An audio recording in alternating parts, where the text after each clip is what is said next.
Good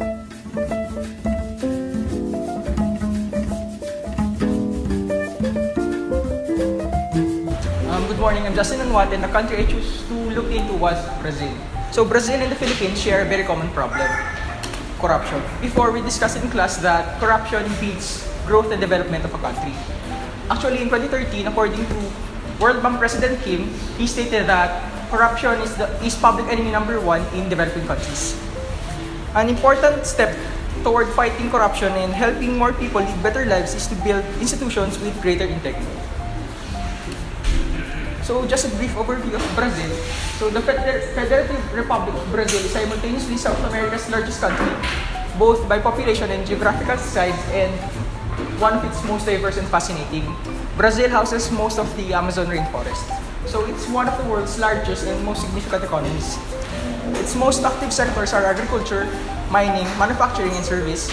It's the largest coffee producer, and it's the fourth largest car market in the world.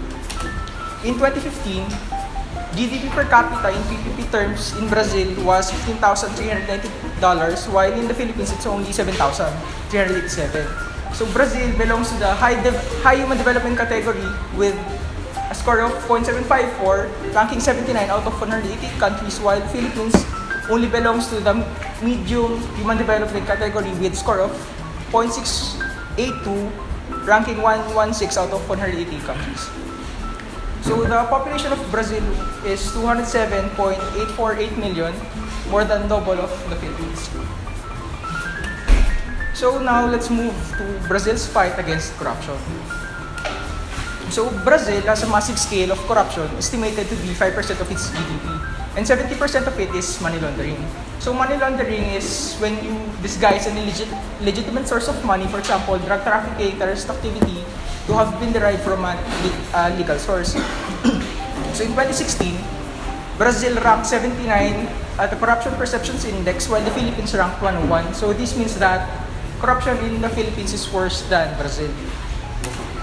So Brazil has an anti-money laundering law, but only 260 investigations had taken place and none had turned into criminal cases.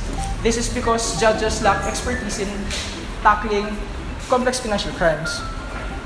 Brazil also became signatories of the UN Convention Against Transnational Organized Crime, OECD Anti-Bribery Convention, became a full member of Financial Action Task Force, ratified Organization of American States Inter-American Convention Against Corruption, and joined UN Convention Against Corruption. So when Brazil joined these organizations and signed these agreements, they will be encouraged to develop and implement policies to promote clean government. So the most recent achievement of Brazil's reforms was the Petrobras scandal, the biggest corruption case in Brazil's history. So federal prosecutors and investigators discovered a large kickback and bribery scheme wherein Petrobras, a state-owned oil firm, had colluded with a cartel of construction companies, inflating prices and then paying off politicians. So the operation produced 175 arrests, criminal charges against 245, and efforts to recover $11 billion. So the operation also shattered the sense of impunity enjoyed by the wealthy and the powerful, and it provided a pretext for lawmakers to impeach President Dilma Rousseff in September 2016. So what are the factors that lead to the success story of Brazil? So there are three factors. I'm going to discuss the first two, and Flor will discuss the third. So the first two are transparency portal and public pressure and strong leadership. So during the early 2000s, there was increasing public pressure on authorities to become more effective at tackling complex financial crimes. So with this, reform-minded corruption fighters within the Brazilian government developed or organized an informal government network to fight corruption. So this was further reinforced when in 2003, Luiz Inácio Lula da Silva was elected president. He and his party pledged to take concrete steps to fight graft and to improve transparency in public administration. He provided top-level support for a loosely connected group of reformers in the executive branch and the judiciary, and in addition, he appointed talented leaders who would lead anti-corruption reforms in their agencies. So for example, in the Comptroller General of the Union, this was set up by former President Cardoso in 2001 as the government's anti-corruption ministry, where its mandates are to audit federal spending and to sanction executive branch civil servants for wrongdoing. So he appointed George Hodge, respected former mayor and federal judge. Hodge restructured CGU to enable him and his team to pursue their main goals, including winning the passage of Freedom of Information Act, carrying out more disciplinary proceedings and audits, and building an online transparency portal enabling citizens to monitor federal expenditure. So in 2004, they successfully launched Transparency Portal. So Transparency Portal, it is an online platform allowing citizens to look at the federal expenditures such as social programs, the salaries of civil servants, and the public contracts. So with this, the citizens served as watchdogs, increasing their political participation and encouraging civil servants to be accountable. So it also prevented public officials from being corrupt and encouraged or helped engage the public in decision making. So the Federal Public Ministry, Lula allowed prosecutors to elect their own candidate, creating a political position, allowing them to pursue cases against government officials. Then Lula also appointed a new Justice Minister, Marcio Thomas Bastos, a successful and respected criminal defense attorney with connections across government. So his contribution could be discussed by Flor later. So in terms of transparency, Brazil has an administrative improbity law of 1992 requiring all public officials to submit an asset declaration to their respective agencies every year.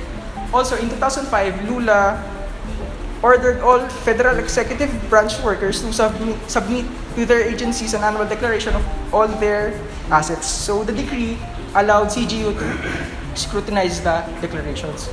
So now, given all this, let's look at Brazil's corruption index. So why, given all the reforms Brazil did, is their corruption index looking like this? So this just shows that the flood of recent cases indicating that conditions are improving within Brazil, and they show that elements of the country's system of accountability are working. So aside from the factors, what is the most important lesson that we can learn from Brazil? The most important lesson is that we need the right people, not the right positions. Thank you. So the third factor is institutional reforms. Institutional reforms includes restructuring the institutions such that there is more accountability, transparency, and independence of the justice system from political forces. This is largely related to the two factors discussed earlier, but in here we will be focusing more on the specific steps and actions done by Brazil in its fights against corruption. Before, in 2003, loopholes could be found in Brazil's anti-corruption legal framework. This includes laundering of illicit proceeds of criminal activities such as fraud and public graft was not an offense under the law. Also, there are no laws regarding the access to information, protection of whistleblowers, definitions of criminal organizations, or establishment of corporate liability. Apart from these loopholes, if the case was a minor and involved a low-level employee, the ministry might open a proceeding and sanction the employee. But if it involves a major case and a high-ranked civil servant, nothing was done. A bigger challenge for Brazil at that time was that there was poor coordination among the various institutions and agencies which hampered the fight against corruption. There's no single agency to investigate and handle corruption and money laundering cases. Sharing of information such as audit reports did not happen then.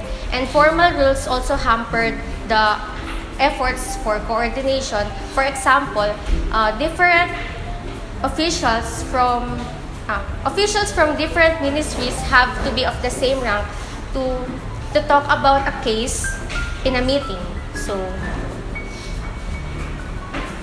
In 2003, when President Lula took office, he established the ENCLA, which is an interagency forum or assembly that serves to foster coordination and joint public policy making among the public agencies to fight against corruption and money laundering.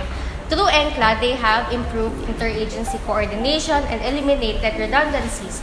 They've also increased monitoring capacity by adding 100 auditors per year that are well compensated and also highly competitive. And by 2010, audit courts have completed more than 8,000 control and oversight processes in comparison with in 2006, which they only have 6,200.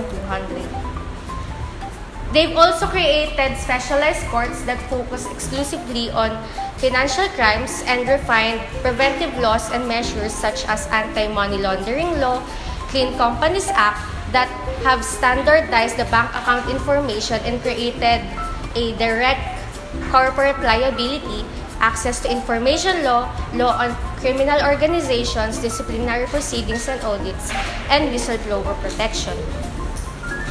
So the results, through these efforts, in 2010, audit reports completed more than 8,000, which I've already mentioned earlier. From 2005 to 2015, the CGU dismissed, or in the case of retirees, abolished the pensions of more than 5,000 public agents in the federal executive branch who committed corrupt acts. As of 2013, Brazil had seized $3 billion in illicit assets overseas, and by November 2016, Operation Car Wash has been the biggest corruption case in Brazil, which 175 were arrested, 245 criminal charges, nearly 50 current and former lawmakers were under investigation, and they have recovered $11 billion of assets. This is a huge improvement compared with a study done in 2001 that found that after the passage of the 1998 anti-money laundering law, only 260 investigations had taken place and none had turned into criminal cases. But did the process progress smoothly? Of course not. First, there is slow decision-making by Supreme Court, especially many of its judges at the early 21st century lacked the experience to handle major corruption cases. Next is political crisis and changes in leadership. When the leader of ENCLA left the office in 2007, the Justice Ministry did not maintain the reputation of ENCLA, and they had to redevelop or revitalize the image of ENCLA by including the participation of the civil society groups. So today, Brazil still continues its efforts in fighting against corruption and money laundering. But what can the Philippines can learn from Brazil? Notice that in the graph, the trend of the corruption index between these two countries are somewhat the same, but how come the Philippines did not progress that much in terms of its fight against money laundering and corruption? The government needs to hear the voice of an energized citizenry calling for the end of all lump sum funds, breeding corruption, and abolition of political dynasties.